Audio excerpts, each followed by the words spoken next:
Let us now think about people who are carrying us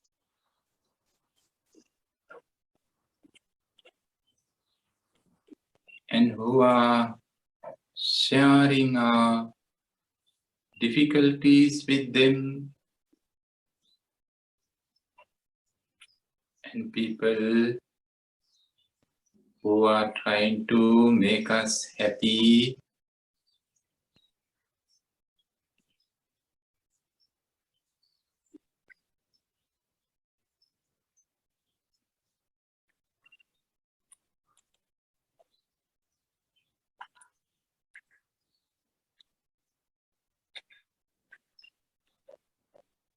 And people who are physically or mentally or emotionally being with us whenever we need them.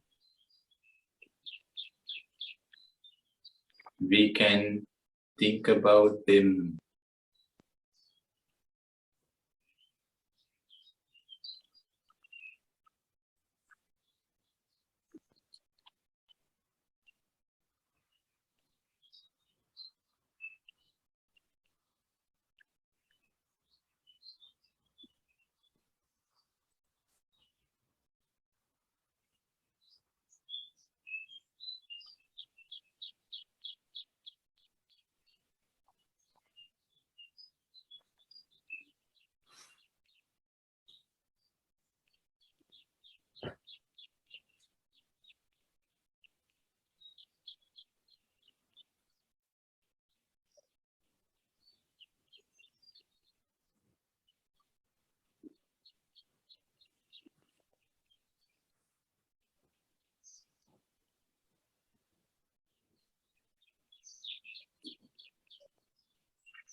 Can we imagine what a hard job that they are doing for us?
we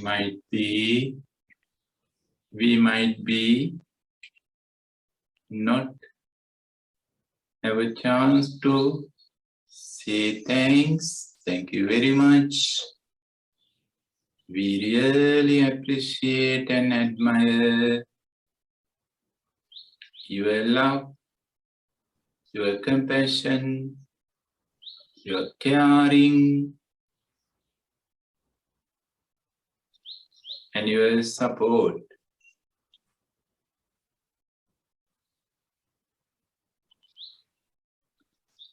Maybe we are busy, no time. Maybe instead of appreciating, we are demanding more and more. But now, today, we have a time. We are staying with our hearts.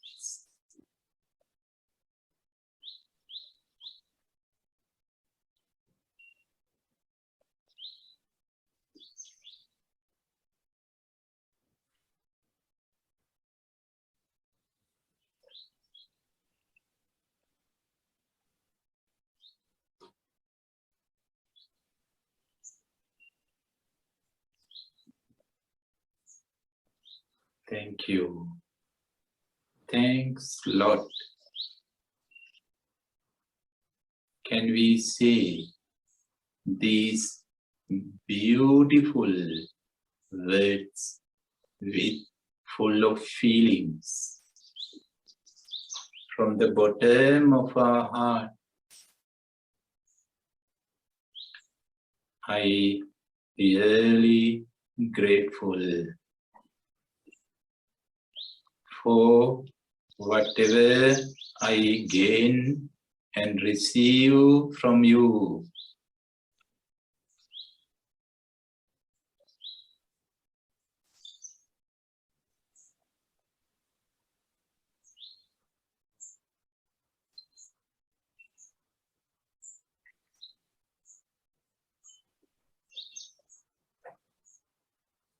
May you be happy.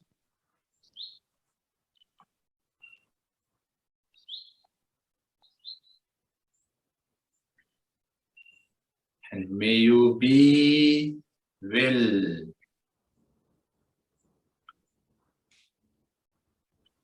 And may you be free from danger.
Now we can think about people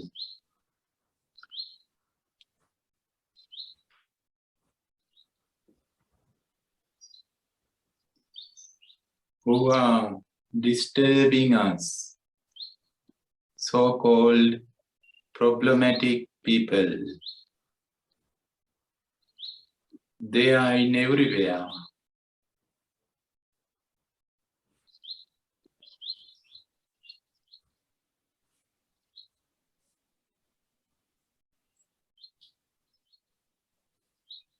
Can we think about them? Think about people who are disturbing to our everyday life,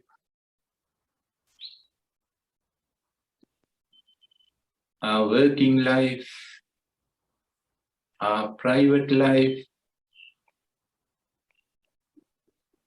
and our social life, and maybe our spiritual life.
It is very natural to have some irritation or aversion feeling, or even a bit of hatred or anger or ill will.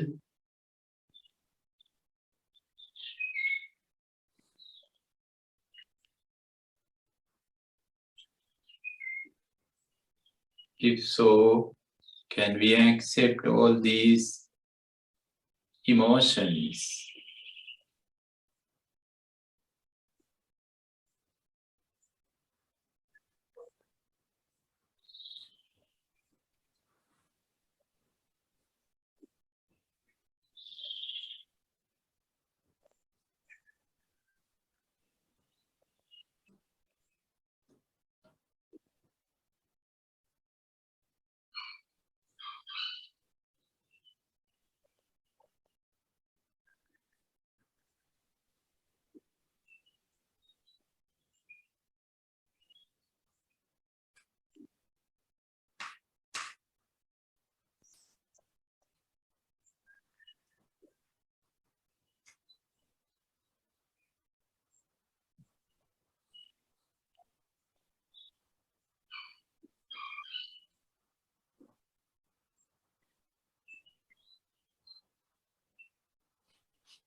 Also, can we see their unpleasant verbal and physical behaviors as results of their inner suffering, as projections of their inner problems.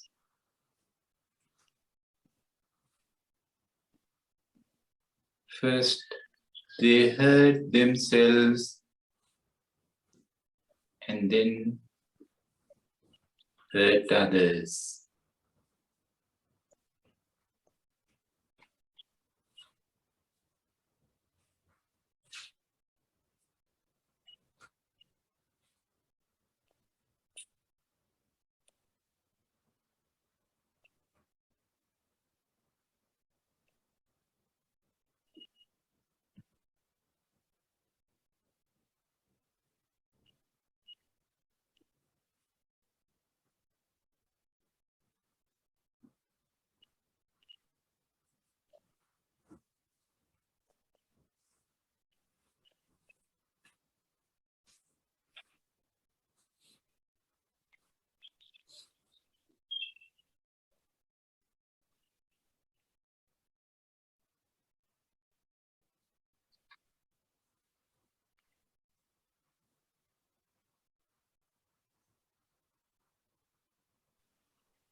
Out of this compassion, can we wish them to be free from suffering? Can we say these words from our heart? May you be free from your suffering.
any case, if we can't say these words from the heart, that's okay. We can accept that limit.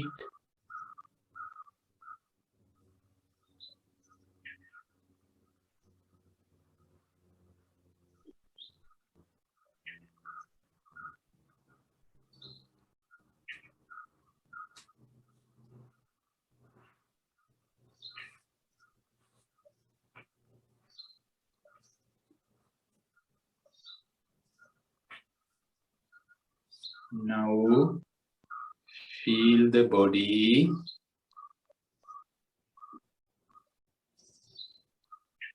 Maybe some pain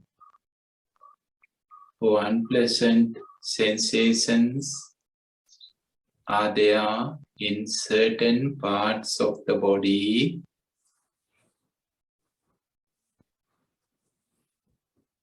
Please feel them.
The body needs our compassion now.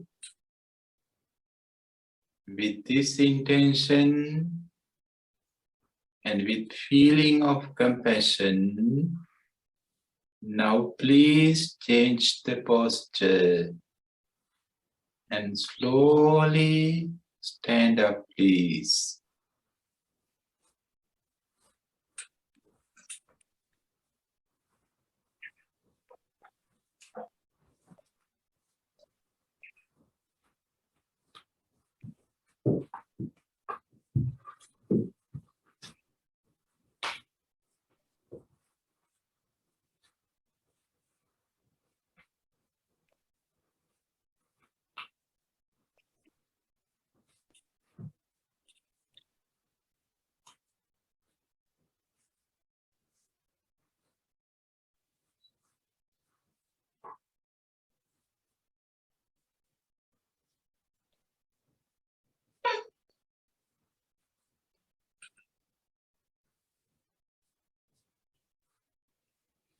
There might be some tension in certain areas in the body.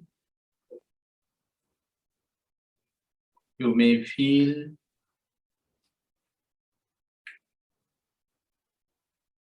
some toughness, some unpleasant vibrations.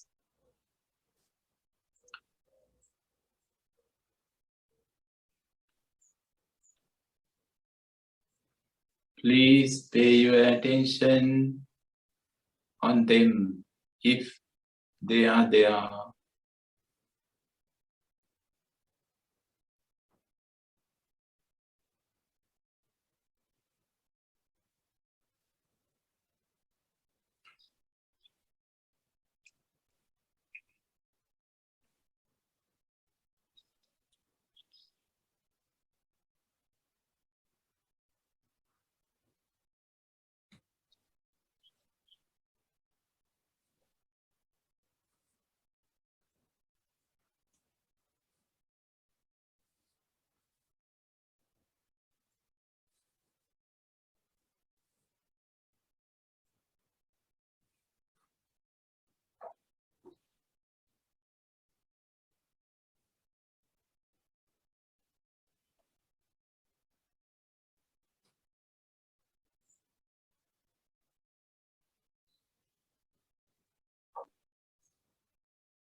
Be kind and be gentle towards those sensations and vibrations and tensions.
Now, please sit back.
Let us feel our hearts.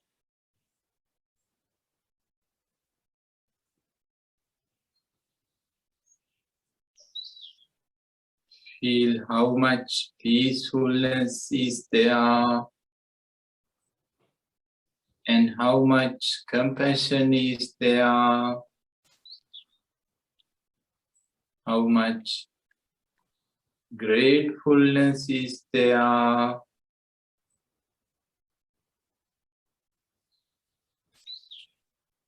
Because of all these beautiful qualities, how much joy, subtle happiness is there.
Let us share all these beautiful feelings and experiences with all living beings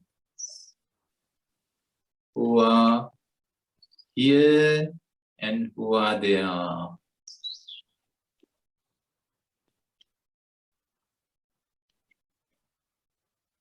Let our heart radiate these beautiful energies in all the directions to entire world.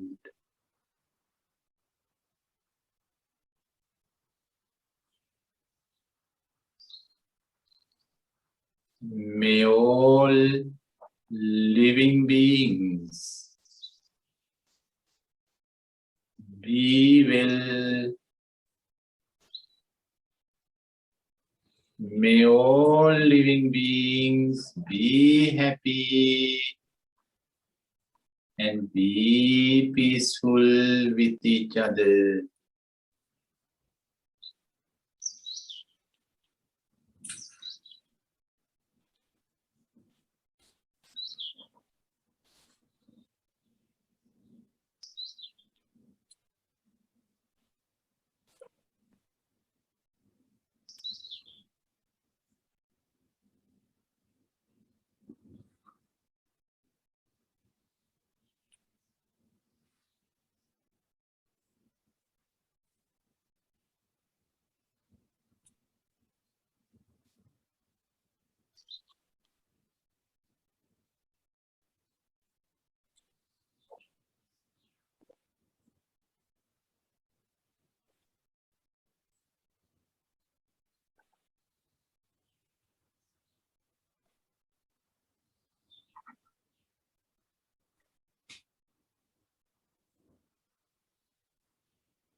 Feel the energy of peacefulness and vibration of compassion within and around.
Now you may open your eyes slowly and consciously.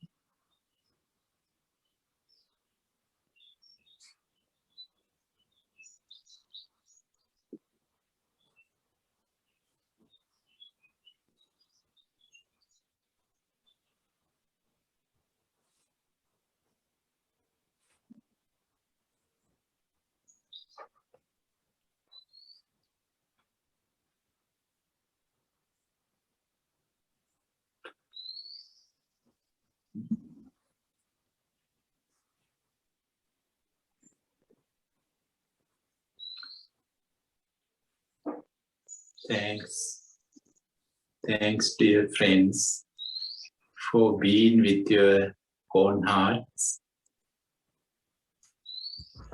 And thanks for opening your heart to this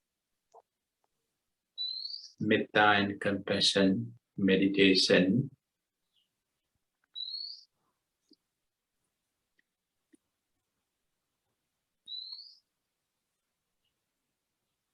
As you experience, it is a bit harder than mindfulness practice in somehow. Somehow it is easier, but somehow it is difficult. It depends.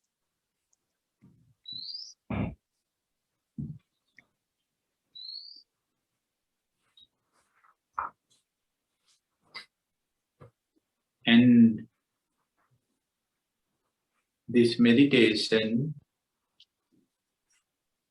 is cultivating some of our beautiful inner qualities, and at the same time, it is healing us. It's a therapy. It is healing our inner self, also healing our body.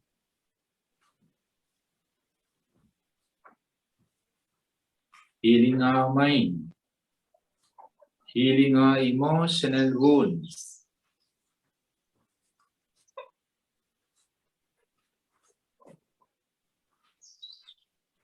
Our inner self is not fully healed.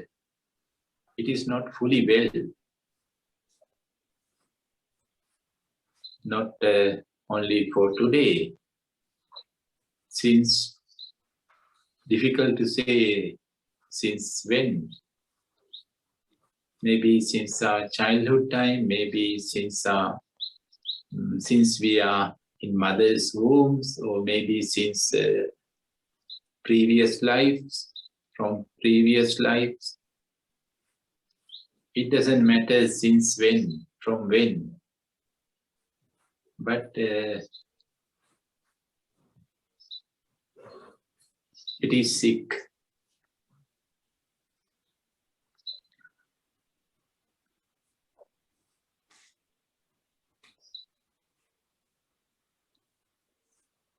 And we are experiencing circumstances of inner sickness, many different circumstances and symptoms.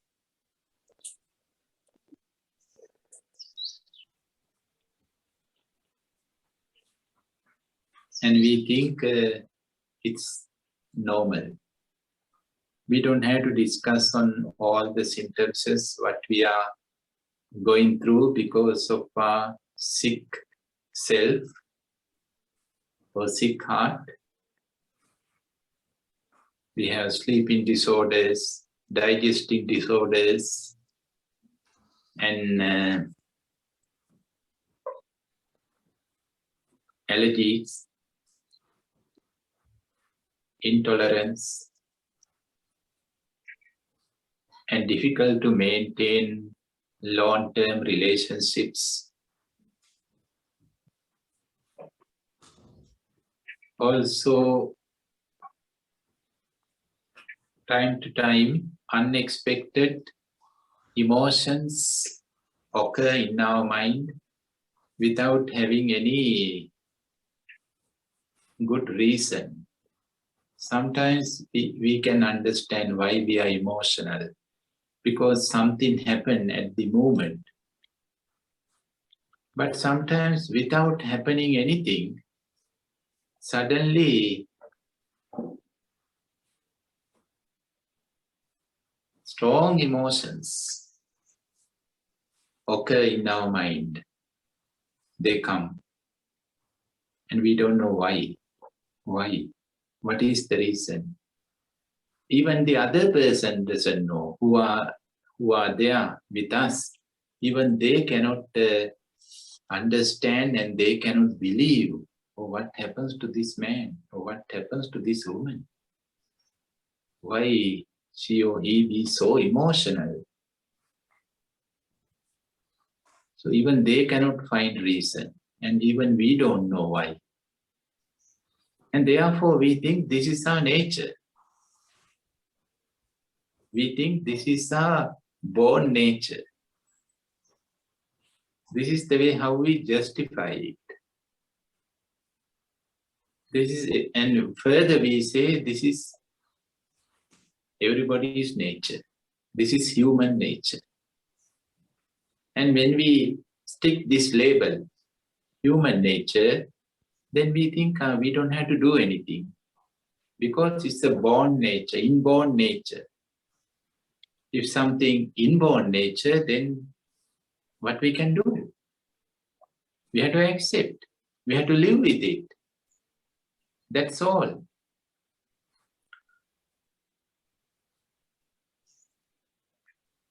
Please do not justify it. My dear friends, please do not justify any of symptoms, whether physical, psychological, emotional, or spiritual, whatever. Don't think it's nature. That is natural. Don't think nothing to do. We born with them, and we have to live with them, and we have to die with them. No, that's very nasty philosophy. and it makes us disabled. That theory, that logic, that philosophy makes humans disabled and paralyzed. None of them are our natures. None of them. Of course, they are there, but they are not our inborn nature.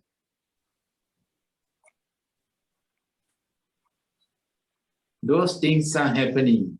Those things that we had to experience, all those difficulties like sleeping disorders, digesting disorders, and we complain physical pain here and there, and no physician can diagnose where is it exactly and what is the real reason, the root.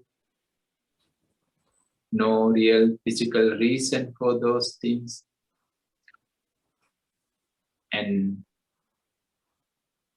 intolerance, allergies for food, for certain environmental conditions,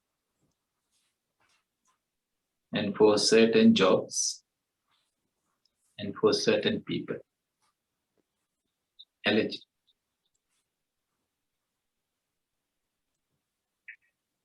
And very difficult to make a relationship. Even though we make relationships, it's not possible to maintain it for good enough period of time. Long period of time. And in a healthy way, not fighting every day, not blaming and criticizing and judging and arguing every day. That's not the way to maintain a healthy relationship. Of course, communication is important. We had to talk, we had to discuss. Sometimes we had to disagree with the other person's ideas, of course. But if we argue and complain and fight every day as a daily routine, then is that the way to maintain a relationship in a healthy way? No, even it makes us sick. It makes other person sick.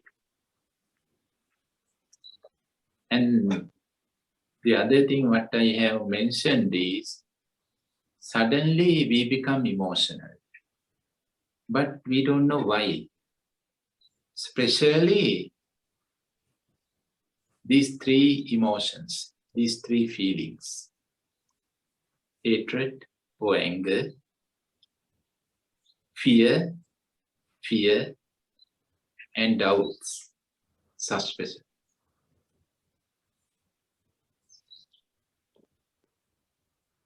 Sometimes we can reasonize, yeah, this is the reason for my anger. Somebody does something wrong, or somebody makes me scared, or somebody is behaving in a very suspicious way. But some other times, no reason. Suddenly, we are angry. We speak with anger, with hatred.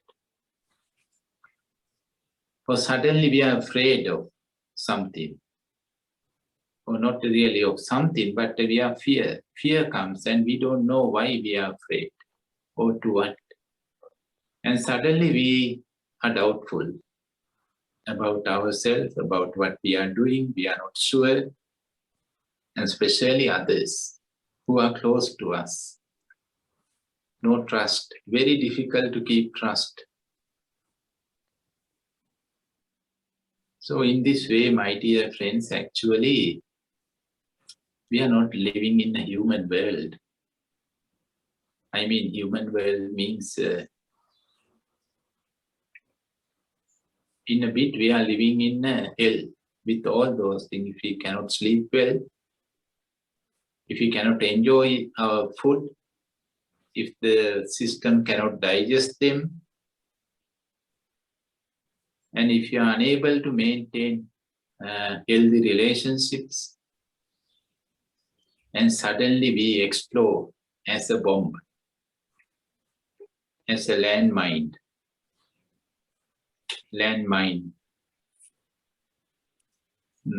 So it looks like we are living in a hell, not in a human world, not in a paradise at all.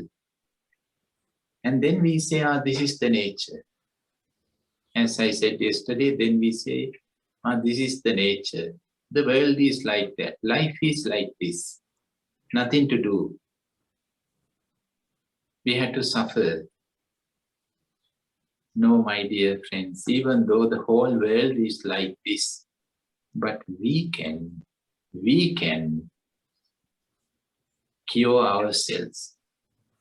We don't have to wait for the whole world take this medicine to be cured. Usually we wait for that. We think the world is bad. The society is very polluted. That's why we are suffering. That's why we are bad too. Therefore, first the society should be, the world should be pure and clean. And then we can naturally heal ourselves. Then we think it happens naturally. Nothing happens naturally, my dear friends. Nothing happens automatically. We have to do it by ourselves, manually. We have to start from ourselves. Instead of waiting for a good world, beautiful tomorrow, we have to start it today from ourselves.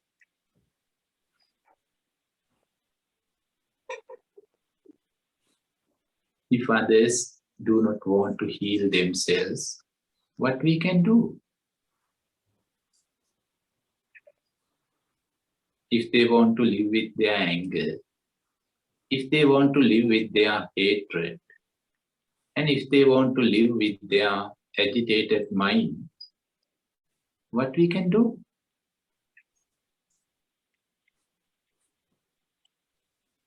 Because of that, are we going to reject and refuse to take medicine to heal ourselves because our neighbors are not taking medicine, because our family members are not taking medicine, because our partners are not having their treatments, because the government is not healthy?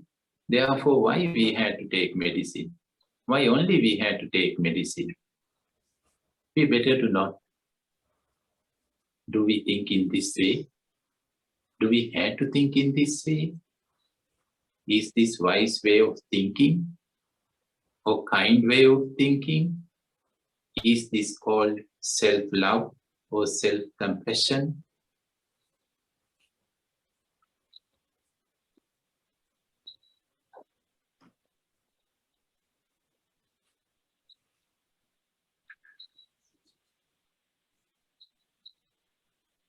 The society is sick always. There is no society which is 100% well and healthy. If you are interested in history, especially human history and anthropology, then you can find out this. You cannot find any single day human history which is 100% peaceful. One single day out of million years of human history, we cannot find any single day which is fully peaceful.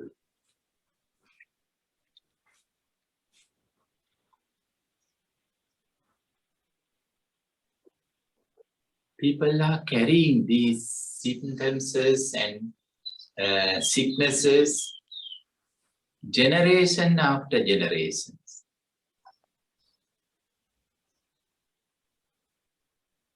We too, we carry them. Up to now, we have been carrying them.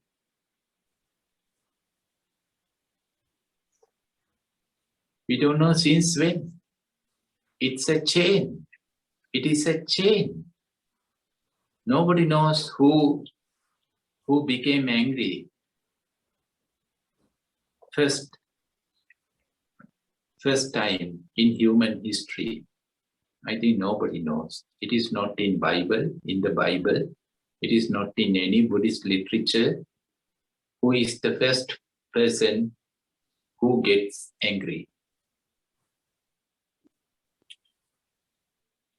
But from that moment up to now, the anger is going from one mind to another mind. We are carrying it. Not only anger, all the other emotions we are carrying. We are just like carriers. We are just like carriers, especially humans. All beings are carrying those emotions, but especially humans, we are carrying those emotions. We are carriers.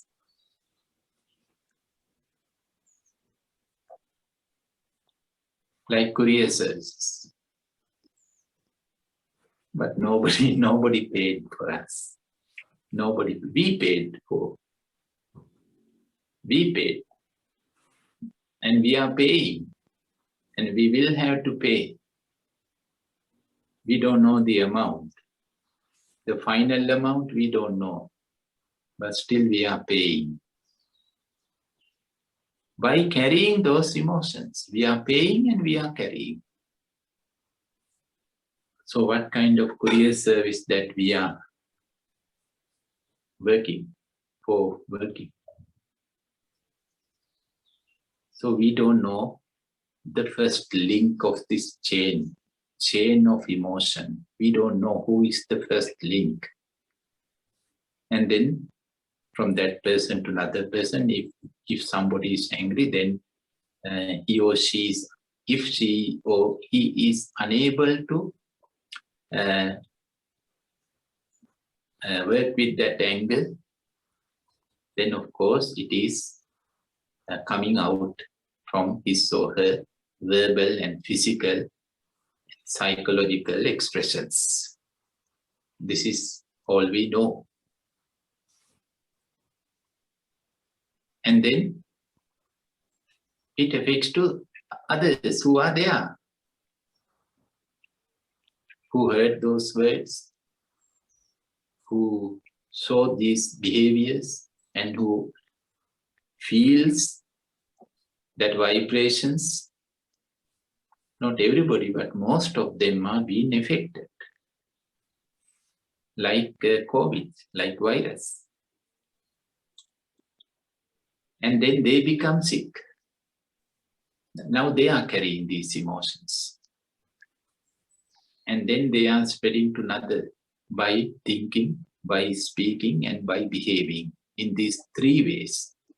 Not only physically, not only verbally, even psychologically, we are spreading these energies and vibrations. So we make a link, chain, long chain. We don't know the first link of this chain. It is too long. No one can trace that much history of emotions, emotional history.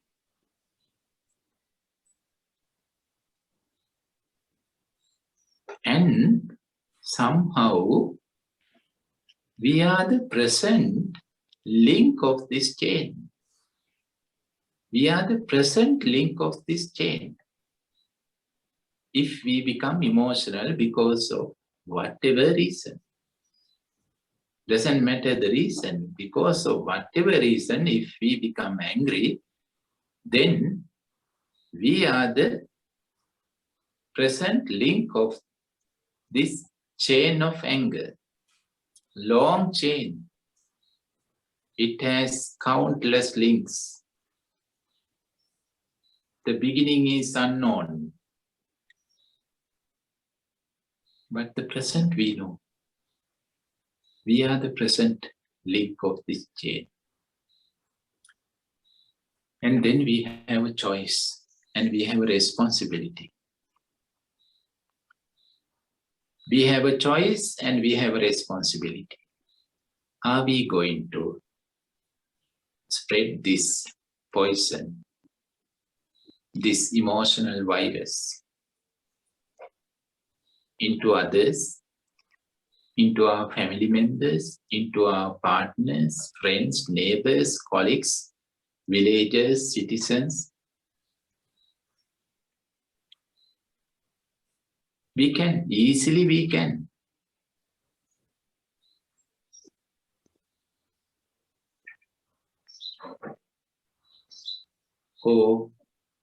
Or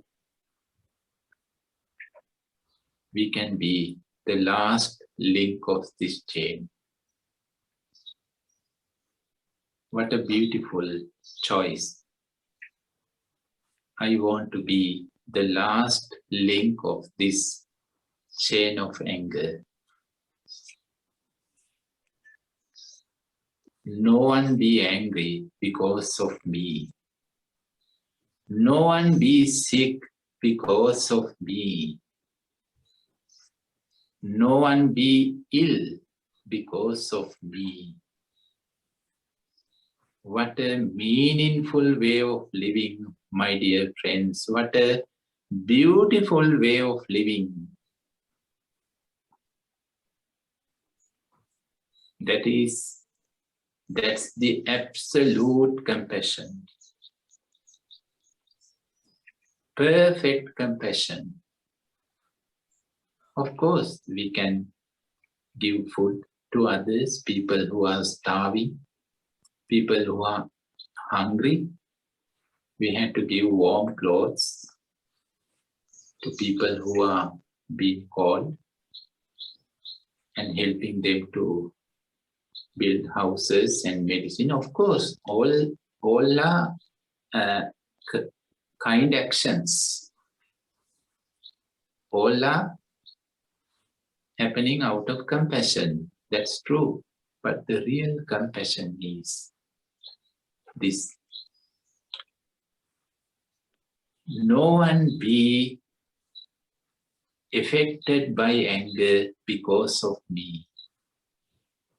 No one be sick because of my verbal or physical or psychological behaviors. I myself not to be sick because of my thinking, my behaviors, as well as no one else. No one else. I should not be a carrier. I don't want to be a carrier. To transmit all those historical, emotional viruses to the next generation. That's real compassion.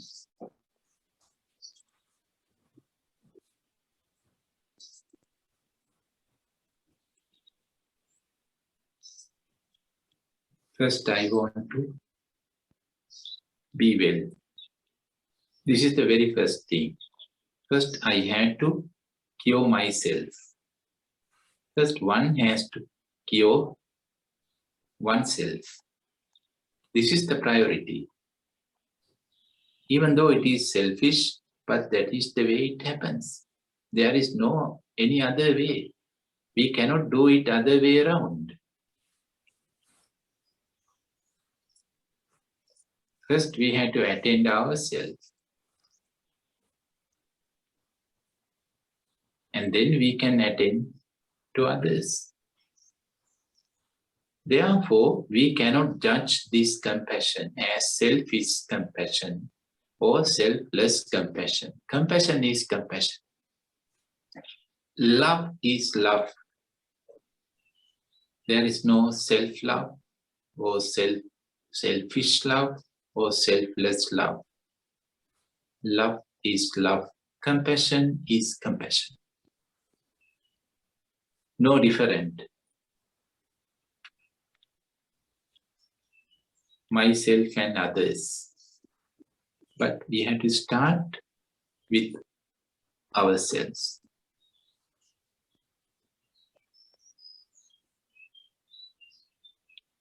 First, we have to be well.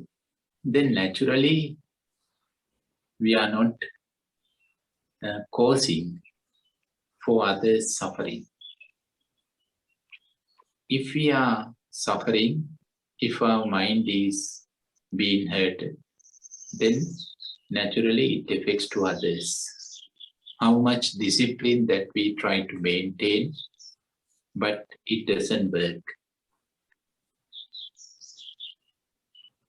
So that's why we meditate. Instead of going to the street and doing some social revolution, first we have to meditate to give ourselves. Then the next step, we don't know what is the next step, but it happens then. The way it has to be happening.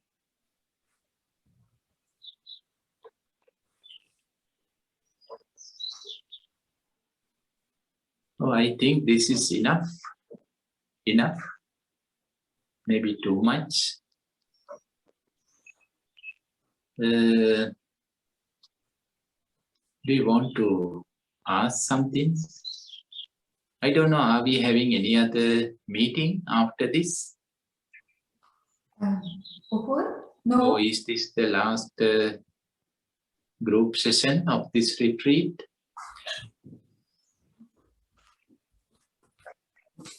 Good morning, Ufol. This is, sadly, this is our last session of this retreat.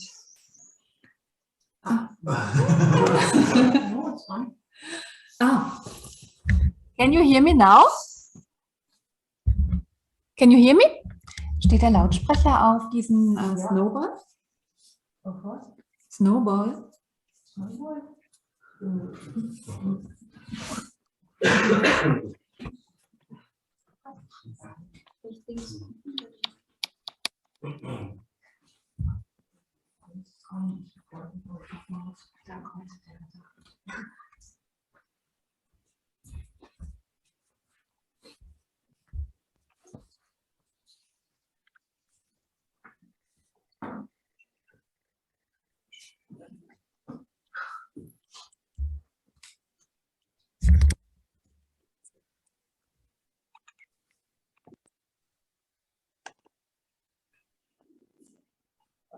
Ja, steht richtig. Can you hear me now, Paul? No? Okay. Can you speak a bit louder, please? Yes, I can speak louder. Unfortunately, this is our last session now.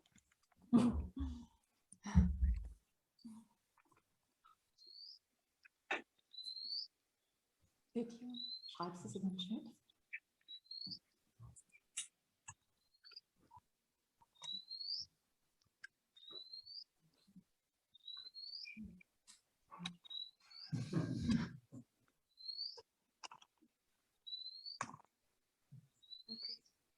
So fortunately, this is the last meeting. It's the last. Oh, thank you. Yes. Okay, then any better to do a discussion now instead of talking and talking and talking. You may bored now. Very boring. So yeah, we have another 25 minutes. Then please, if you want to ask any question or if you want to share something or contribute, please do. Can you hear me, Upul? Yeah, I can hear, but very soft, maybe because of metta, you speak softly now. No, it's not so far, no. Yes, as I'm sitting here, I would like to share because it's what you said yesterday. It fits so good to the talk you gave. I went to sleep peacefully yesterday evening. I was content, and then at the night I only slept very little. I woke up, I had a nightmare about the possibility of my son getting into war. I mean, there is peace now, of course. I woke up and I thought I go back to present. There is no war now, though it's not so unlikely like it seemed last year, but there is peace. But then I thought that the dream, it was not, it was showing me something. It was showing me that there's one thing I fear more than dying, and that is, you know, I grew up knowing that my parents are born in war and they were hurt by it. And I thought, somehow I thought, and my husband has the same story, that's why we fit together so well. And we thought we were the last chains, you know, not in the world, but in our family. We thought in our family, my husband and me, we suffered under the hurt of our parents, and we can transform it, and our children will not have to carry these wounds. And I thought that the one thing I fear more is that that my children get involved in such a horror too, and that they get hurt by killing or by doing terrible things. They will hurt their souls, and that's worse than death if they would hurt their souls, and the whole story for generations will start again. And yes, I couldn't sleep then anymore. And as I'm sitting here, I thought I should share this experience, and now I'm making room. Oh, what a beautiful wisdom. And what a meaningful dream. What you have seen last night. It's not a nightmare. It might be unpleasant, but not a nightmare. Yeah, if we all think in this way, and if we make good enough effort for this, then we can create a beautiful world, beautiful family, beautiful country, beautiful society. So everything is up to us. Up to us. We should not hand over this responsibility onto the next generation, or we should not blame to the old generation. Instead of both, we had to take the responsibility and we had to take the right action. Thank you, Birgit. Thank you. Thank you. Go ahead, please.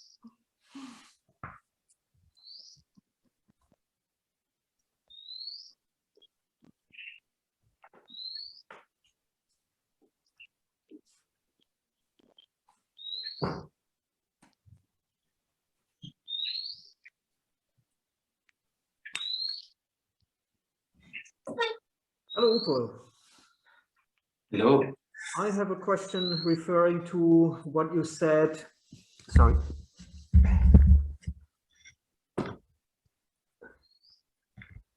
I have a question to what you said referring to metta, because one of the final sentences were cure yourself before you cure others. And I have a very close friend, one of my best friends, becoming since months or even years more negative, and specifically with the crisis, with the wars, he's just living in this world. And when talking to him every time, you know, this is the only topic on WhatsApp, sending messages only on this topic. And in the past, and even now, I'm trying to talk to him very gently on other things. How is his life, and what can we do together, and so on. But still, within a fraction of a second, this is the only topic he has, and he is getting back to that. My question is, the result of this is that I feel very helpless on the one hand. On the other hand, I'm also feeling a sort of aggression due to the fact that he is spamming me, myself, with this topic. And I don't know how to work with this. Should I stay away from him? I'm not a therapist. But how can I keep the friendship and transform it into a more positive relationship, let's say? That's my question. Oh, thanks. I really appreciate your concern. It's difficult. It is difficult to help to such a person who is always speaking negativities. And I think he don't have a lot of friends because of this. Maybe you are the only one. And yes, so be happy about it. You have chosen. Anyway, and it is very it's a natural thing that to be aggressive after listening every day, same negativity, same bad stories, same judgments, criticisms. Of course, we have our limits, our capacity. So then if it goes beyond our capacity, then the reaction is irritation and being aggressive. So first, please accept your own reactions. Don't think that you should not be aggressive or you should not be irritated. Oh, this is your limit. This is my limit. This is my capacity. My present capacity. Of course, I can improve, exceed my capacity, but this is my present capacity. So please accept, first thing. And second thing, as I said, it is like a drug. That talking negativities or thinking about negativities is like a drug. Being addicted to drugs, something like that. More than that. So that's why we should not be addicted by those things, by medias. Anyhow, he is like that, he or she is like that now. So he's sick. It's a sickness. So please look at him from this point of view. Even though he wants to or she wants to control him or herself or change, but now it's difficult. It looks like impossible. This is the way, this is the byproduct of being addicted to whatsoever.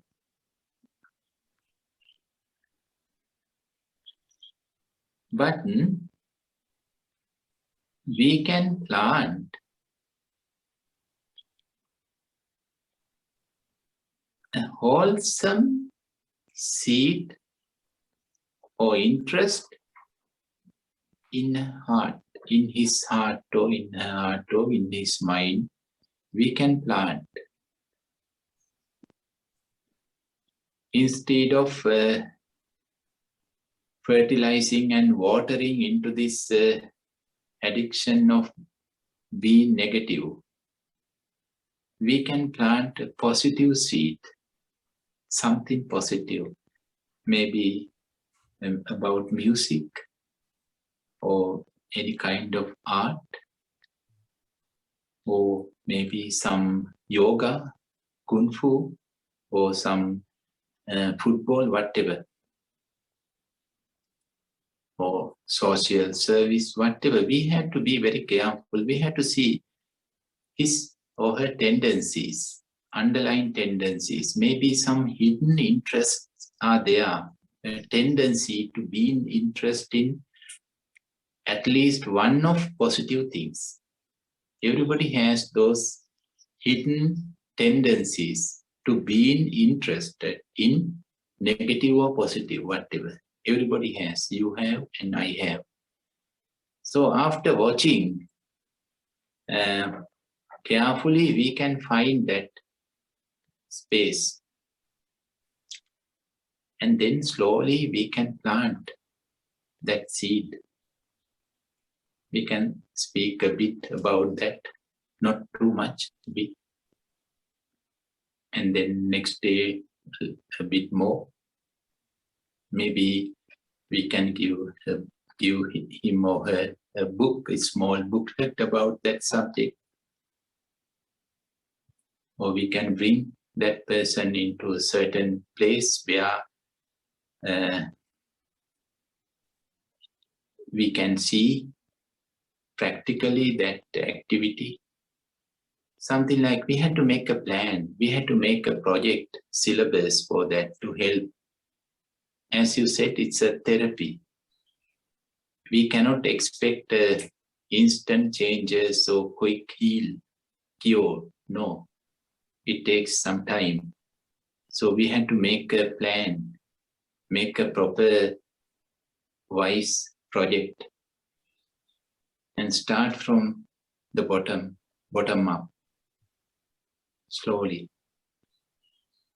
And by then we can change the others' behaviors. Usually the law and the punishment and the society are trying to change the outcome. But in this way, we can change the seed, the root of it. It takes time, but that is the successful way of helping others. So please think in this way and do some experiment. Maybe the first experiment will not work. Maybe the second one also will not work, but after doing this experiment for a couple of times, you may be able to find the right approach. Let's try. But whenever you feel it is too much, please withdraw yourself in a gentle way, not as a reaction.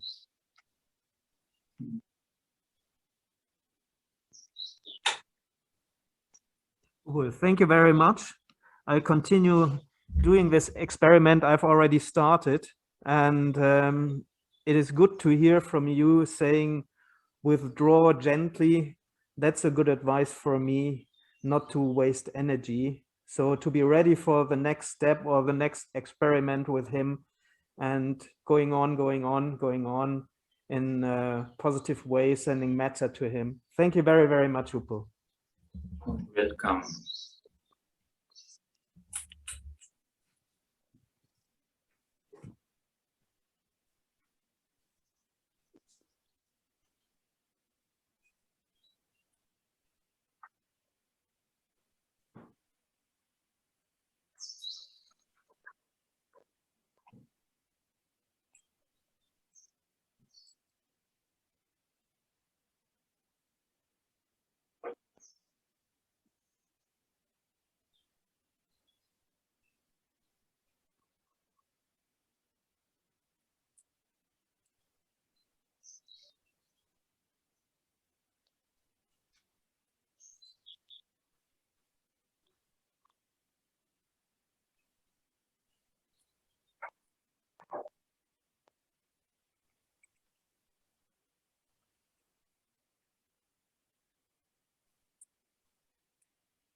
Hello, Upul. Yeah, I'm just curious, I think. Yes. So, yeah, my question is, I experienced when I was meditating, I got in a very good, I think a very mindful state, but I had somehow the feeling that when I'm this very mindful, it gets harder to feel the metta at the same time, or harder to feel my heart.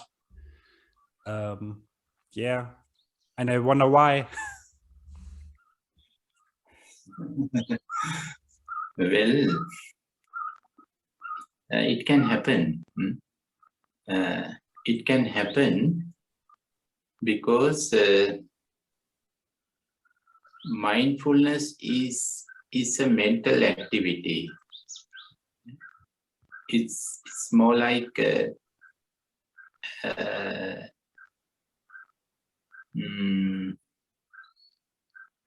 psychological and neurological activity.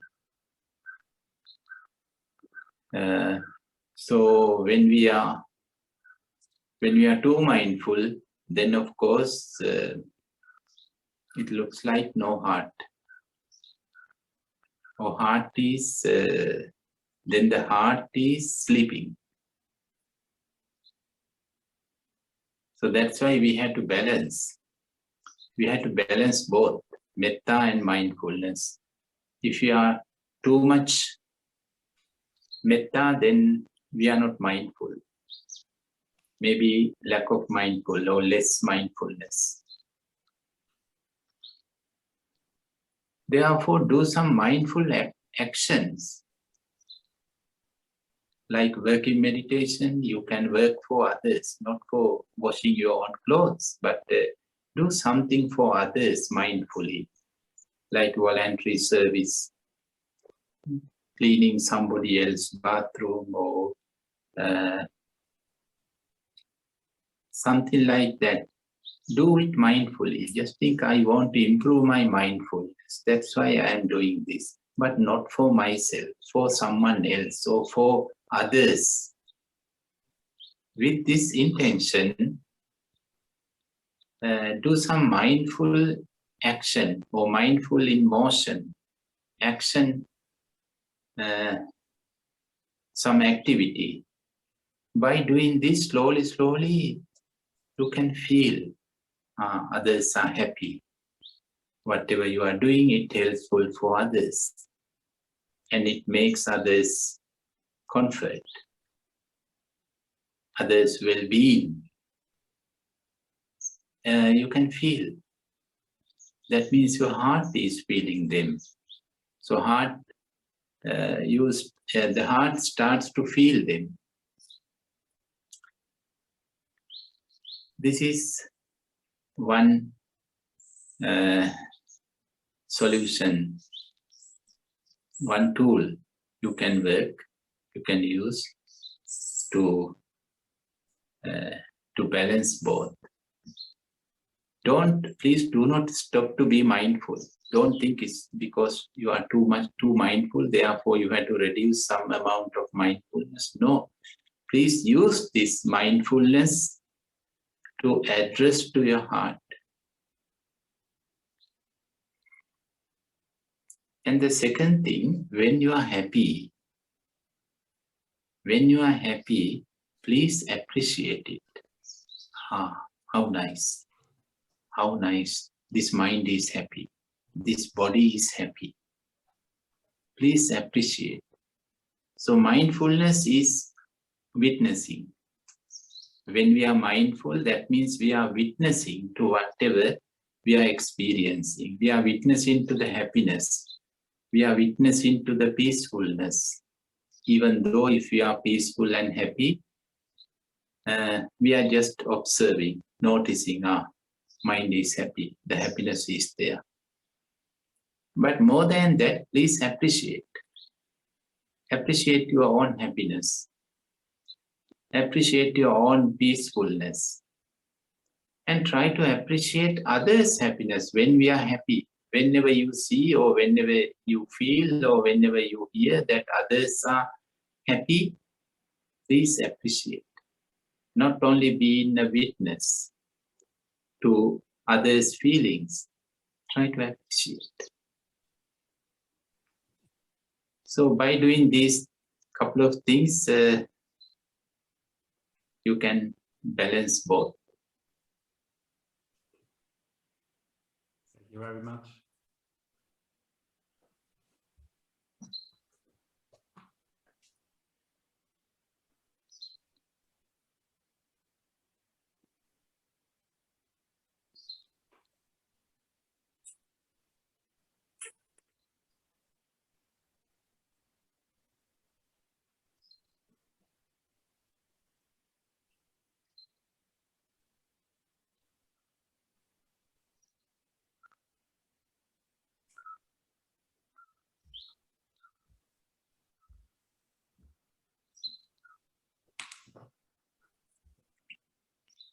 No wood. Oh, it's more or less the end of the retreat. So it's more or less the end of the retreat. And yeah, I just want to thank you very much for supporting us, for sharing your wisdom with us and giving all your energy.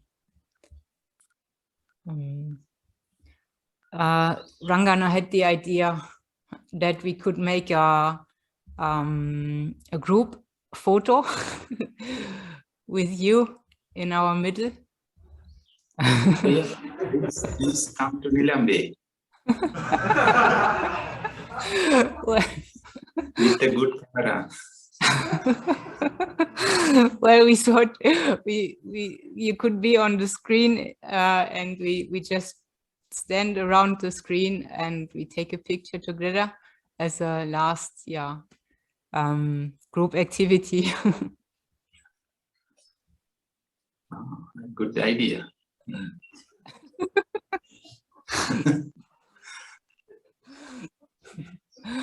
Okay, so we're trying to do that now, okay?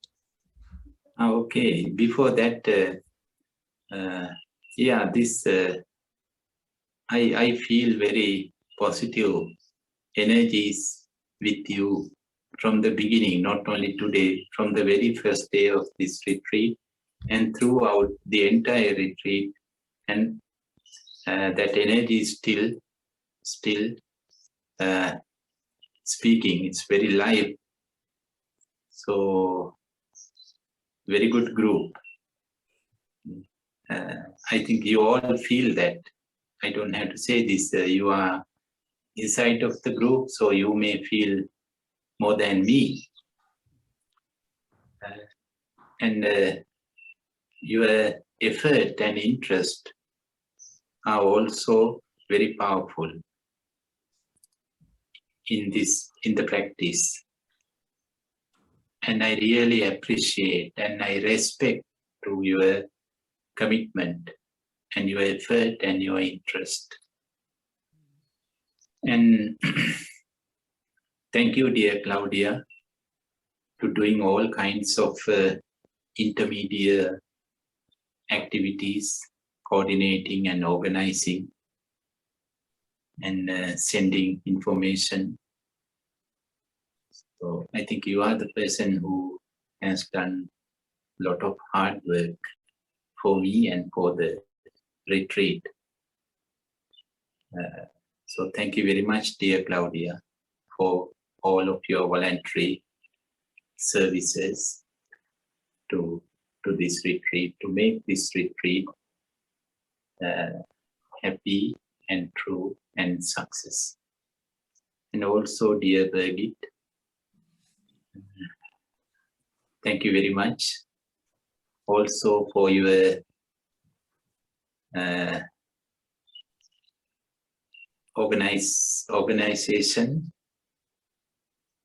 and communicating with me to how to arrange this retreat and about the schedule and interviews, so and so. And I know you have done a very nice and wholesome action and deed by organizing this retreat. Thank you, dear Birgit. And I think Paul is not here today, no? No. Paul Kopla? No. Yeah, anyway, I want to thanks to Dr. Paul Kapla, who invited me to do this retreat. Actually, in the beginning, he invited me to come to physically to do this retreat. But after a while, because of the war and some other reasons, he suggested me to do online retreat. It's, I think, good. Better than trying. So I want to thanks to Paul for inviting me to conduct this retreat and all the staff, Manuela and other. I don't know who cooks, who is the chef, Uwe? Or No, we the had chef? different cooks. There were different people coming to cook for us. Oh, one day Italian, one day Spanish, one day German, one day Ah, how nice. Yeah, maybe Jürgen would like to come and this will represent the Waldhaus. Hello, Upul, how are you? Oh, very happy to see you. Me too. How are you doing? I'm working here for Waldhaus. Oh, Yeah, and now I'm sitting here and hear you. oh, you are a very practical meditator. Yeah, for 2 minutes. Thank you. Thank you. Yeah, so I think the retreat goes very well. And the Waldhaus is, it was closed for a while, no, because of the COVID, and then you reopened the center. Yeah, since 1 year we have a good Wi-Fi, you know, and the online retreat is better than for 2 years, you know, where a lot of breaks here, and now we can make a good online retreat for all teachers, for you from Sri Lanka, and so on. Oh, very glad to hear it. Very glad to hear it. And the pair of shoes that you bought for me is still in a very good condition. After 3 years. After 3 years. Yes. So, my dear friends, please give my warm regards to all the staff of Waldhaus. Thanks a lot, Ukul. So, my dear friends, let us bring this meditation into our everyday life and see how much and how far we can apply to cure ourselves and to help others. With this intention, let us say goodbye from our hearts, from the bottom of our heart.